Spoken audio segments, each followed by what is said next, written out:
할렐루야. 이제 시편 설교 오늘 마지막으로 하고 이번 주 수련의 주제가 다윗입니다. 시편을 쓴 다윗. 그래서 우리가 이렇게 연결이 잘 되는 것 같습니다. 오늘 시편 150편 마지막 말씀인데요. 이 시편은 무엇을 강조하는 시편일까요? 찬양이죠, 찬양. 여기 보면 찬양하라는 말이 몇 번 나올까요? 엄청나게 많이 나옵니다.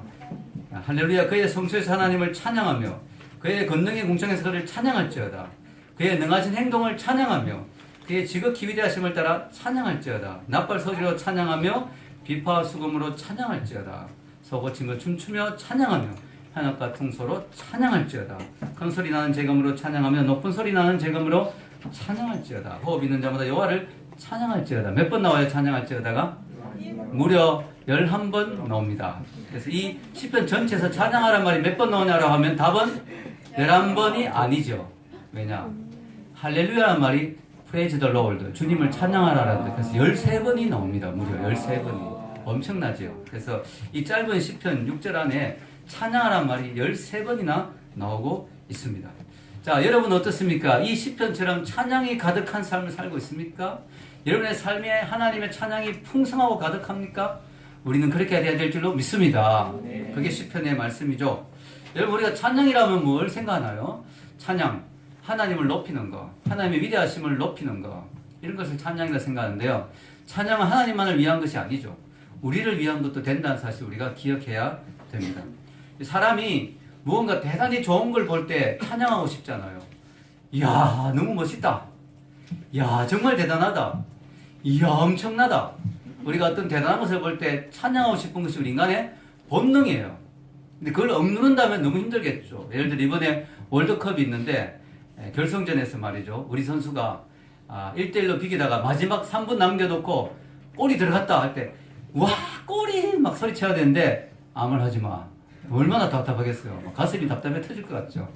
우리가 이 찬양이라는 것은 뭐냐면은 단순히 하나님 쪽에서 볼 때 하나님을 높이는 것만이 아니라 우리 쪽에서 너무 위대하고 아름다운 것을 높이는 것이 찬양인 것이죠. 그래서 찬양은 우리가 해야 될 의무이기도 하지만 동시에 우리의 특권이고 우리의 기쁨이 된다는 것입니다.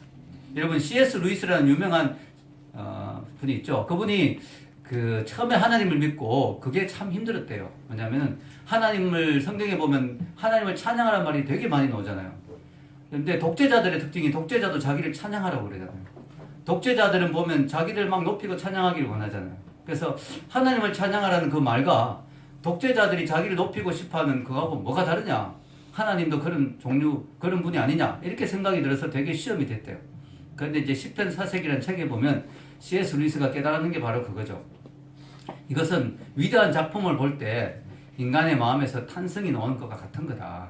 그래서 하나님을 찬양하면서 하나님이 독재자라서 자기를 높이라는 게 아니라 하나님이 너무나 위대한 분이니까 우리 속에 그 기쁨을 표현하라고, 마음대로 표현하라고 그렇게 하시는 것이다 하는 것을 그가 고백을 합니다. 여러분 그렇습니다. 우리가 왜 아름다운 것, 너무 멋지는 것 보고 찬양할까요? 왜 그걸 높일까? 그것을 안 하면 우리의 기쁨이 완성이 안 되기 때문이죠. 여러분 사랑하는 사람들은 서로를 보면서 당신 너무 아름다워, 당신 너무 사랑스러워 이런 말 하잖아요. 왜냐? 그것을 할 때 그 기쁨이 완성되는 거죠.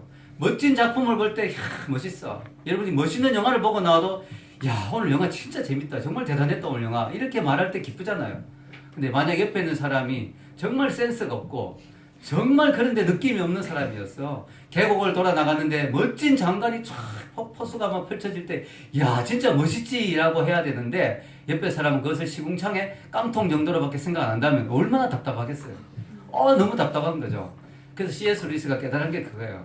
야, 찬양은 우리가 해야 될 의무이기도 하지만 하나님이 우리의 기쁨을 완성하기 위해서 찬양하라고 말씀하시는구나 한 것을 C.S. 루이스가 이야기를 합니다. 여러분, 그래서 찬양은 우리의 의무일 뿐만 아니라 특권이다. 특권. 찬양할 수 있다는 것 자체가 감사한 일이다. 여러분, 지금도 기독교를 핍박하는 지역이 있습니다. 특히 북한 같은 곳. 그런 곳은 찬양할 수가 없어요. 찬양할 수가. 그래서 거기 있는 분들은 평생 소원이 뭐냐? 마음껏 한 번만이라도 하나님을 마음껏 찬양하고 싶다. 그게 평생 소원인 분도 있어요. 그게. 그런 분이 북한에 지금도 많이 있습니다. 그래서 우리가 이렇게 방금도 찬양했는데 정말 큰 소리 치면서 마음껏 찬양할 수 있는 것 자체가 얼마나 큰 특권이고 축복인지 모릅니다. 아멘입니까? 네, 너무 감사한 일이죠. 오늘 시편 150편은 어떻게 찬양해야 되는가를 네 가지를 이야기하고 있는데요. 첫째는 어디에서 찬양해야 될까를 이야기하고 있습니다. 시편 150편 1절 위에 한번 읽어보겠습니다. 할렐루야. 왜 성소에서 하나님을 찬양하며 왜 권능의 공창에서 그를 찬양할지어다. 자, 어디에서 찬양할 것인가? 성소와 공창에서. 이 성소는 지성소, 성소, 성막, 성전, 또 지금은 교회라고 볼 수 있겠죠. 교회에서 일단 찬양해야 된다. 우리 같이 함께 찬양하는 것이 더 은혜로우니까요. 그러나 어떻게 교회만이 성소겠습니까? 어디든지 우리가 주님을 마음에 품고 가는 곳이 다 성소가 되겠죠. 여러분이 일을 하면서도 마음으로 주님을 생각하고 찬양한다면 그것이 성소가 될 수 있죠. 그래서 우리가 찬양을 어디서나 다 해야 된다는 걸 말하는 거죠. 어디서 찬양해야 될 것인가? 하나님을 같이 높이는 이 교회에서 찬양해야 되지만 1차적으로 그러나 우리가 하나님을 마음에 모시고 성소로 삼은 그 어디나 하나님과 동행하면 예수님을 내 마음에 모시면 그 어디나 하늘나라. 할렐루야. 초막이나 궁궐이나 그 어디나 하늘나라. 내가 어디든지 하나님을 찬양할 수 있다는 거죠. 실제로 성경에 보면 바울과 실라 같은 사람들은 어디서 찬양했어요? 감옥에서. 그것도 매를 맞고 온몸에 피가 철철 흐르는데 온몸이 착고에 채여 있는데 너무 고통스러운데 거기서도 하나님을 찬양했어요. 그러니까 옥문이 열렸습니다. 착고가 풀리고 옥문이 열렸어요. 여러분 사실 여러분 인생에서 막 답답한 일 있잖아요. 착고에 채인 것 같은 느낌이 들고 감옥에 갇힌 것 같은 답답한 일 있을 때는 뭐 해야 될까요? 찬양해야 돼요. 할렐루야. 찬양할 때 여러분의 인생에 답답했던 문제들이 풀리는 줄 믿습니다. 그게 바울과 실라가 보여주는 거잖아요. 원망하고 그들이 불평하고 하나님을 막 원망했다면 그런 역사가 일어났을까요? 아니죠. 그들이 찬양했을 때 그런 역사가 일어났습니다. 여러분 그리고 동시에 이것은 성소에서 찬양하고 궁창에서 찬양하라. 이 말은 이 성소가 땅을 의미하고 궁창은 하늘을 의미한다고 보는 신학자도 있어요. 왜냐하면 이 성전이 땅에 있잖아요. 궁창은 하늘이잖아요. 그래서 그 말은 뭐냐면은 이 하나님이 우리를 찬양하려고 부르실 때 우리만 부르신 게 아니라 하늘의 천군 천사도 이 찬양에 초청하신다는 거죠. 궁창에서 누가 찬양할 거예요? 천군 천사들이 찬양하는 거죠. 실제로 성경에 보면 하나님의 천사들을 찬양에 초대한 내용이 많습니다. 여기 제가 적어 놓았는데요. 시편 148편 1절에서 2절 읽겠습니다. 할렐루야. 하늘에서 여호와를 찬양하며 높은 데서 그를 찬양할지어다. 그의 모든 천사여 찬양하며 모든 군대여 그를 찬양할지어다. 또 있습니다. 능력이 있어 여호와의 말씀을 행하며 그의 말씀의 소리를 듣는 여호와의 천사들이여 여호와를 송축하라. 그에게 수종들며 그의 뜻을 행하는 모든 천군이여 여호와를 송축하라.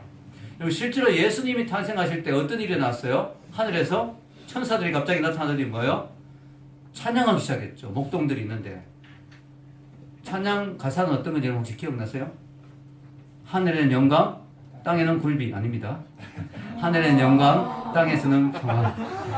어떤 굴비 장사가 그렇게 붙여놨더라고요. 야, 굴비 잘 팔리겠더라고요. 자, 하늘에는 영광, 땅에서는 평화. 예. 여러분, 천군 천사들이 말이죠.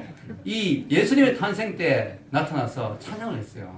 그래서 여러분, 지금도 하늘나라에는 천사들 찬양팀이 있어요. 예. 우리 아름다운 목소리 엔젤스 보이스라는데요. 진짜 아름다운 천사들의 찬양팀이 지금도 있어요. 그리고 여러분 계시록에 보면 내생물들이 막 찬양하는 게 나오죠. 이 내생물들이 어떻게 생겼는지 우리는 정확하게 알 수가 없어요. 그러나 대충 나오죠, 성경에. 뭐.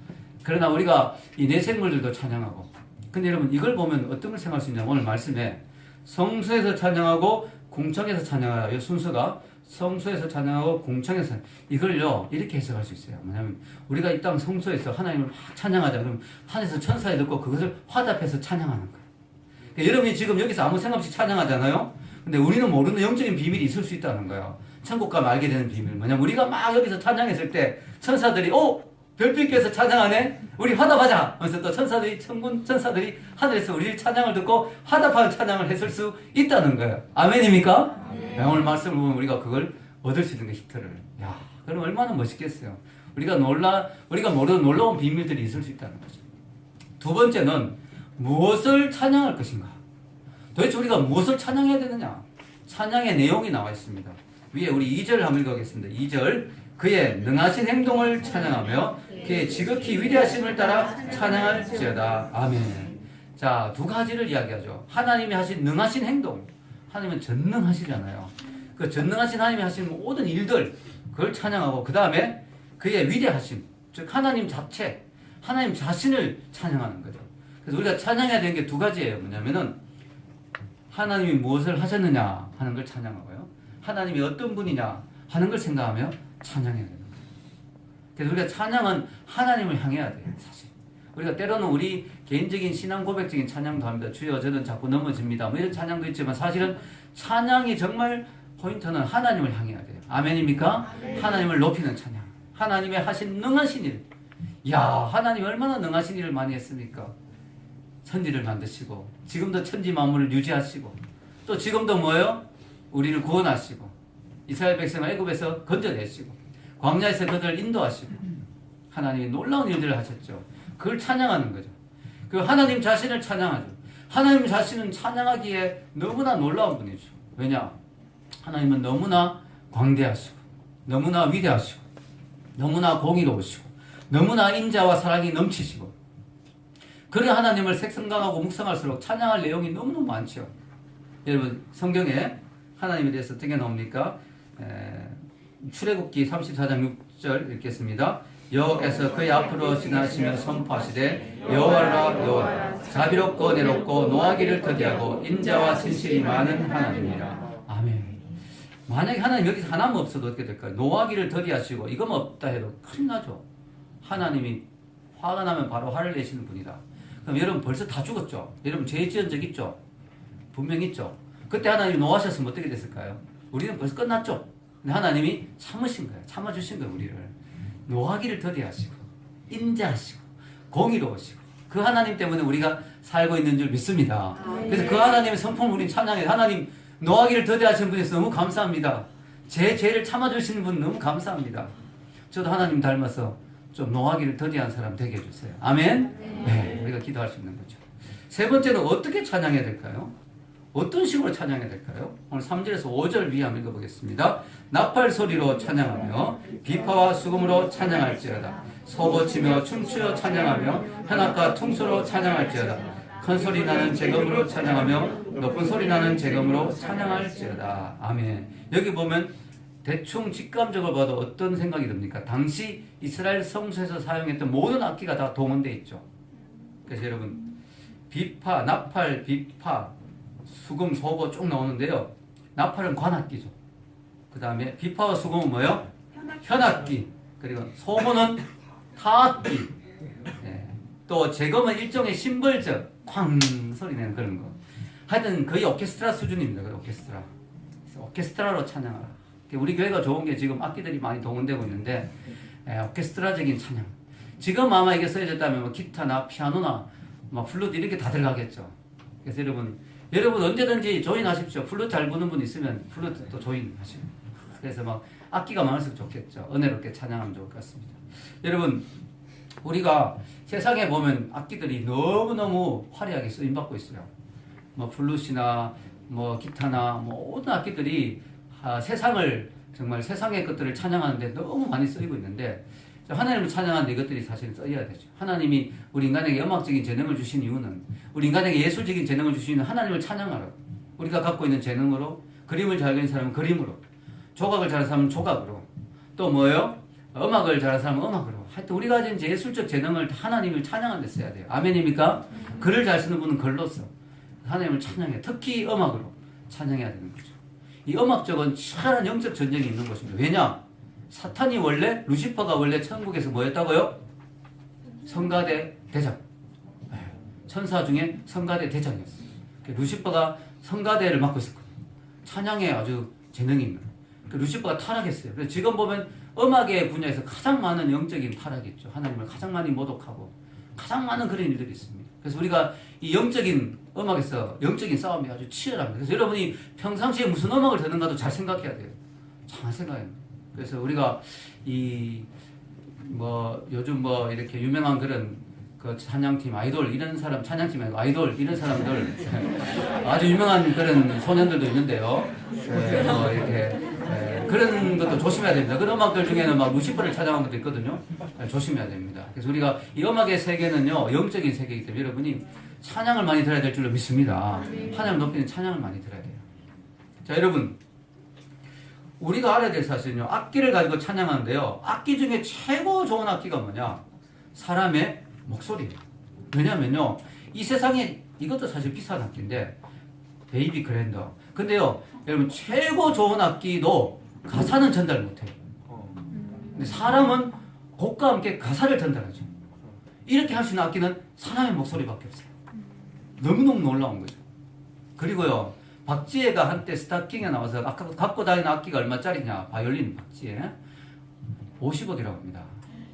그런데요, 우리 목소리, 우리 악기는 얼마짜리인 줄 아세요?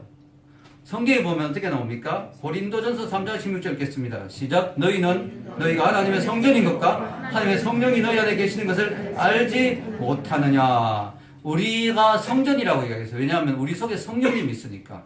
우리 구약시대는 하나님이 잠시 머물다 가시고 하나님 머무시는 곳이 성전이었죠. 지금 신약시대는 성령님이 오순절날 오셔가지고 우리 모든 속에 사람들의 마음속에, 예수님 믿는 사람들의 마음속에 성령님이 들어오셨어요. 성령님은 하나님이죠. 하나님을 모신 곳은 성전이잖아요. 그래서 성경은 분명히 말합니다.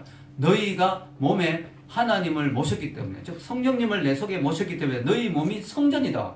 그러면 우리 몸이 악기잖아요. 목소리가 악기인데 우리가 얼마짜리인지 계산해 봅시다. 솔로몬의 성전이 얼마짜리였는가? 계산하니까 180조 원이라고 합니다. 180조 원. 자, 그럼 여러분의 악기가 얼마짜리 악기예요? 180조 원 악기로 여러분이 찬양하는 거예요. 할렐루야. 여러분이 지금 찬양할 때 여러분 지금 180조 원짜리 악기로 하나님을 찬양하는 거예요. 엄청나죠? 여러분 빌 게이츠 전 재산이 60조 정도 된다고 합니다. 엄청나죠, 빌 게이츠가. 그러나 여러분 빌 게이츠보다 여러분 더 부자예요. 할렐루야. 여러분이 엄청나게 비싼 악기로 박지혜 50억짜리 바이올린 아무것도 안 해요. 여러분 진짜 비싼 악기로 찬양하는데 문제는 뭐냐? 아무리 비싼 악기도 조율이 안 돼 있으면 소리가 엉망으로 납니다. 여러분 아시겠습니까? 여러분이 노래를 잘하는 뜻이 아니에요. 지금 여러분이 일주일 동안 하나님을 생각하고 묵상하고 영적으로 조율이 되어서 주일날 와서 찬양할 때 그 찬양이 정말 올라가는 거예요. 여러분이 막 일주일 엉망으로 살다가 찬양하면 180조 원 악기지만 좀 소리가 조금 시원찮게 나는 거죠. 여러분이 좀 열심히 일주일 동안 주님을 향해서 살고, 그 다음에 주일 아침이 중요합니다. 아침에 일찍 일어나서 예배 최소한 10분 전에 와서 여러분이 마음의 준비를 하고 기도하고 영적인 준비를 해가지고, 그리고 찬양 시간 11시잖아요. 11시부터 예배가 시작되는 거예요. 우리 교회는 30분 동안 찬양하니까 11시 반부터 뭐 목사님 말씀 전하시던데 그때 오면 되겠지. 이렇게 하지 마시고 찬양 시간이 예배 시간이에요. 아멘? 예배가 시작되는 게 11시에. 그럼 여러분이 한 10분 전에 와서 기도하고 준비해서 여러분 조율하시고, 여러분 바이올린 연주할 때 보면 이렇게 조율하잖아요. 미리 조율하시고 찬양할 때 하나님이 더 기뻐하는 찬양이 될 줄로 믿습니다. 여러분 다음 주부터 우리가, 다음 주는 다 정시 예배 드릴 수 있겠네요. 여기서 자니까 수련회. 그래서 여러분 다음 주부터 해서 우리가 11시 정시 예배 드리는 거 우리 목표로 했어요. 아멘? 11시까지 와서 우리 같이 찬양하자. 왜냐면 여러분 이런 설교를 들어도 다음 주, 그 다음 주부터 또 11시 반에 와버리면 설교가 의미가 없어요. 그렇잖아요. 실컷 설교했는데 삶은 안 바뀌었어요. 의미가 없잖아요. 여러분이 좀 토요일 저녁에 좀 일찍 자고, 그래서 11시까지 예배 와서 같이, 여러분 다 같이 이 숫자 다 같이 찬양하면 얼마나 어렵겠습니까? 아멘? 제가 자주 이야기하죠. 예배는 주일부터 시작된 게 아니라 토요일 저녁부터 시작된다. 자, 마지막 네 번째 누가 찬양해야 될까요? 자, 6절 마지막 절 읽겠습니다. 호흡이 있는 자마다 여호와를 찬양할지어다. 할렐루야. 자, 여기 보면요, 누가 찬양해야 되냐? 호흡이 있으면 다 찬양해야 된다는 겁니다. 그래서 우리가, 여러분 여기 호흡 없는 사람 없죠? 호흡이 없으면 여기 계시면 안 됩니다. 호흡이 없는 분은 저기 영안실에 계셔야 돼요. 여기 있으면 안 돼요. 자, 호흡이 있는 사람은 다 찬양해야 돼요. 그래서 하나님의 찬양의 그 명령은요, 놀랍게도 음대 성악가를 나온 사람만 찬양할지어다 이렇게 안 돼 있어요. 목소리가 예쁜 사람만 찬양할지어다 이게 아니, 노래를 잘하는 사람만 찬양할지어다 아니에요. 그래서 저 같은 사람도 찬양할 수 있는 거예요. 호흡이 있는 자마다 다 찬양할지어다. 하나님은 피조물에게 호흡을 주셨어요. 호흡을 주신 이유가 뭐냐? 하나님을 찬양하라. 여러분 하나님 인간을 지은 목적이 분명히 나오죠. 여러분 내가 왜 태어났지? 내가 왜 태어난 거야? 고민할 필요 없어요. 성경에 답이 나와 있어요. 이사야서 43장 21절 읽겠습니다. 이 백성은 내가 나를 위하여 지었나니 나를 찬송하게 하려 함이니라. 아멘. 그래서 하나님이 인간을 지은 목적이 하나님을 찬송하게 하려고 지었다. 여러분, 호흡이 있는 자마다 라고 했어요. 즉 심지어는 믿는 자마다 찬양할지어다 아니에요. 호흡이 있으면 다 찬양해야 돼요. 그래서 여러분, 왜냐? 우리는 피조물이니까 우리를 창조하신 창조주께 감사와 찬양 올려드리는 게 마땅한 의무고 도리이기 때문이죠. 여러분, 인간의 생명 호흡이 누구의 손길로 유지될까요? 여러분이 잘나서 지금도 호흡하고 있는 게 아니죠. 성경에 분명히 나오죠. 이사야서 42장 5절 읽겠습니다. 하늘을 창조하여 펴시고 땅과 그 소산을 내시며 땅 위의 백성에게 호흡을 주시며 땅에 행하는 자에게 영을 주시는 하나님 여호와께서 이같이 말씀하시되, 하나님 여호와가 이 땅 위의 백성에게 호흡을 주신 분이다. 하나님이 지금이라도 여러분 호흡을 싹 걷어가면 그냥 우리는 이 땅을 떠나야 되는 거죠. 하나님의 호흡을 주시는, 하나님의 호흡을 주신 거죠. 그래서 여러분, 성경은 분명히 말합니다. 호흡이 있는 자마다 여호와를 찬양할지어다. 근데 여러분 그거 아세요? 호흡이 있는 자마다 찬양한 게 아니고 실제로는요, 이 땅의 백성에게 주신 말씀이 이렇게 되어 있지만 호흡이 끝나도 찬양해야 돼요. 왜냐하면 천국 가면, 우리가 호흡이 끝나면 천국 가잖아요. 천국 가서도 우리가 하는 일이 뭐냐면 찬양이에요. 읽어보겠습니다. 요한계시록 5장 13절 시작. 내가 또 들으니 하늘 위에와 땅 위에와 땅 아래와 바다 위에와 또 그 가운데 모든 피조물이 이르되 보좌에 앉으신 이와 어린 양에게 찬송과 존귀와 영광과 권능을 세세토록 돌릴지어다 하니. 아멘. 자, 여러분, 천국에서도 하는 일이 뭐냐? 하나님의 보좌에 어린 양에게 영광과 찬송과 존귀를 돌리는 일. 그게 천국에서 하는 일이에요. 근데 천국은 장애가 없잖아요. 그래서 음치가 없을 거예요, 음치가. 그러니까 저도 천국 가면 뭐예요? 더 이상 음치가 아니겠죠. 저도 천국 가서 톡송하고 싶어요, 톡송. 제가 천국에서 정말 하고 싶은 게 뭐냐면 성가대 지휘. 얼마나 멋있습니까? 아, 그거 하고 싶은데. 여러분, 천국 가면요, 찬양은 영원히 전도할 필요 없어요. 천국 가서는 전도. 저 예수 믿으세요. 예수님 집 앞에 있는데 뭘 예수 믿으세요. 천국 가는데. 전도할 필요 없습니다. 아마 설교도 할 필요 없겠죠. 뭐, 말씀이신 예수님이 계시니까. 그래서 어떤 사람이 천국 가서 예수님 딱 만나게 당황해가 말씀 많이 들었습니다. 뭐. 자, 예수님도 계시고. 근데 여러분, 찬양이나, 전도나, 뭐, 설교는 계속 할지 우리는 안 하겠지만, 천국 가서 계속 하는 게 뭐냐? 찬양은 계속. 그래서 여러분, 우리가 알아야 될 사실은요, 스펄전 목사님이 너무 멋있는 말을 했어요. 찬양은 우리가 영원히 부를 노래를 연습하는 거다. 너무 멋있는 말이죠. 지금 우리가 하는 찬양은 앞으로 우리가 영원히 부를 노래를 미리 연습하는 거다. 아멘? 얼마나 멋있습니까? 우리가 천국 가서도 영원히 할 일이 뭐냐? 찬양이에요, 찬양. 그걸 우리가 이 땅에서 미리 연습하는 거죠. 그게 찬양이에요. 맨날 노래만 부르면 지겹지 않을까요? 아니에요. 여러분, 진짜 은혜 받아가지고요, 찬양할 때 얼마나 기쁜지 몰라요. 얼마나 감동이 되는지 몰라요. 평생 찬양마다 죽어도 좋겠다 싶은 마음이 들 때서 여러분, 어떨 때 찬양할 때 되게 은혜 받으면, 여러분, 천국 가서는 이 세상에 죄가 없고, 이 마음에 걱정, 근심이 없잖아요. 그리고 성령님이 완전히 우리 가운데 임재하시잖아요. 천국 가서 찬양할 때 여러분, 가슴이 터져 막 벅차서 죽을 것 같을 거예요. 너무 행복하고 기뻐서. 평생 찬양만 해도 좋겠다, 영원히 찬양만 해도 좋겠다 싶은 게 천국이에요. 아멘입니까? 여러분, 천국에서 우리는 영원히 찬양하는 거죠. 이 땅에서 우리는 그 찬양을 미리 연습하는 것입니다. 결론을 내리겠습니다. 시편의 마지막 편, 150편이 찬양으로 가득 차 있다는 것은 의미가 있죠. 뭐냐?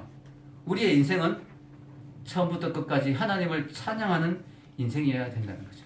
그럼 시편 1편이 뭐였어요? 복 있는 사람은, 이렇게 시작되죠. 읽어볼까요? 시편 1편 시작. 복 있는 사람은 악인들의 꾀를 따르지 않으며 죄인들의 길에 서지 아니하며 오만 자들의 자리에 앉지 아니하고 오직 여호와의 율법을 즐거워하여 그 율법을 주야로 묵상하는 거다. 아멘. 자, 복 있는 사람의 특징이 뭐예요? 여호와 율법을 즐거워하는 사람. 자, 시편은 1편 1절이 복 있는 사람을 시작해서 뭐예요? 150편 6절이 뭐로 끝나요? 할렐루야로 끝납니다. 복 있는 사람은 할렐루야로 인생을 마치는 거죠. 할렐루야. 복 있는 사람은 하나님의 말씀을 사랑하는 사람이에요. 그 말씀을 사랑하는 사람은 인생을 살면서 하나님 주신 승리를 경험하게 되죠. 그때 그의 입에서는 찬양이 흘러나오게 됩니다. 여러분의 인생은 어떤 인생입니까? 복 있는 사람이 있고 하나님의 저주받은 인생이 있죠. 의인의 길이 있고 악인의 길이 있습니다. 악인의 길은 망하는 길이죠. 의인의 길은 뭐예요? 인생이 힘들고 어렵지만 시편을 보면 행복한 것만 아니에요. 고난이 있고 원수가 있고 고통이 있어요. 그러나 시편의 숲을 걸어갈 때, 한 걸음 한 걸음 걸어갈 때 인생의 고난과 어려움이 있지만 뭐예요? 하나님의 말씀을 가까이 하며 믿음으로 걸어갈 때 어떻게 돼요? 우리 속에 하나님이 찬양을 주신다는 거예요. 아멘. 찬양 우리 속에 가득 찬다는 거예요. 걸어가면 걸어갈수록, 늙어가면 늙어갈수록, 이 세상 사람들은 나이가 들어갈수록 절망이 생기고 한숨이 나지만 우리 하나님의 사람들은 나이가 들어갈수록 우리 속에 소망이 생기고 찬양이 넘치고 우리의 인생을 마감할 때 할렐루야, 하나님 나와 함께 하심을 감사합니다, 할렐루야 하고 인생을 마치는 것이 우리 믿는 사람들의 삶이라는 것이죠. 할렐루야. 그런 은혜가 여러분의 있기를 주의 이름으로 축원합니다.